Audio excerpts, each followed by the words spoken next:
ਇਹ ਤਸਵੀਰ ਧੰਨ 10ਵੇਂ ਪਾਤਸ਼ਾਹ ਸ੍ਰੀ ਗੁਰੂ ਗੋਬਿੰਦ ਸਿੰਘ ਜੀ ਮਹਾਰਾਜ ਦੀ ਹੈ, ਜਦੋਂ ਉਹਨਾਂ ਨੇ ਜਫਰਨਾਮਾ ਲਿਖਿਆ ਤੇ ਮੁਗਲ ਬਾਦਸ਼ਾਹ ਔਰੰਗਜ਼ੇਬ ਨੂੰ ਭੇਜਿਆ। ਜਫਰਨਾਮਾ ਦੀ ਸਵੇਰ ਦੀ ਕਹਾਣੀ। ਗੁਰੂ ਗੋਬਿੰਦ ਸਿੰਘ ਜੀ ਨੇ ਆਪਣੀ ਜ਼ਿੰਦਗੀ ਦੇ ਕਈ ਵੱਡੇ ਬਲੀਦਾਨ ਦਿੱਤੇ।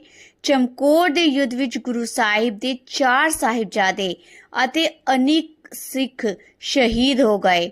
ਬਾਵਜੂਦ ਇਸ ਦੇ ਗੁਰੂ ਸਾਹਿਬ ਨੇ ਹਿੰਮਤ ਨਾ ਹਾਰੀ। ਉਹਨਾਂ ਨੇ ਆਪਣੀ ਜੰਗ ਨੂੰ ਧਰਮ ਦੀ ਲੜਾਈ ਦੱਸਿਆ, ਇੱਕ ਐਸੀ ਜੰਗ ਜੋ ਅਨਿਆਈ ਦੇ ਖਿਲਾਫ ਸੀ। ਇਸੇ ਸਮੇਂ ਗੁਰੂ ਸਾਹਿਬ ਨੇ ਫੈਸਲਾ ਕੀਤਾ ਕਿ ਉਹ ਮੁਗਲ ਬਾਦਸ਼ਾਹ ਔਰੰਗਜ਼ੇਬ ਨੂੰ ਚਿੱਠੀ ਲਿਖਣਗੇ ਔਰ ਇਹ ਚਿੱਠੀ ਹੈ ਜਫਰਨਾਮਾ।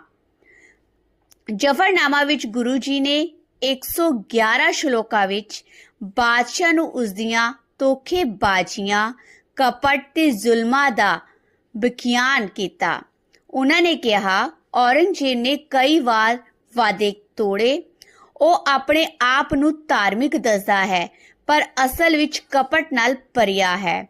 ਗੁਰੂ ਜੀ ਨੇ ਜ਼ੋਰ ਦਿੱਤਾ ਕਿ ਸੱਚੇ ਦੀ ਹੀ ਜਿੱਤ ਹੁੰਦੀ ਹੈ।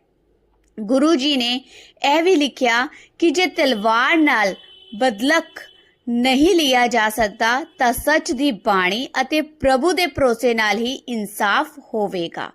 ਵਾਹਿਗੁਰੂ ਜੀ ਕਾ ਖਾਲਸਾ, ਵਾਹਿਗੁਰੂ ਜੀ ਕੀ ਫਤਿਹ।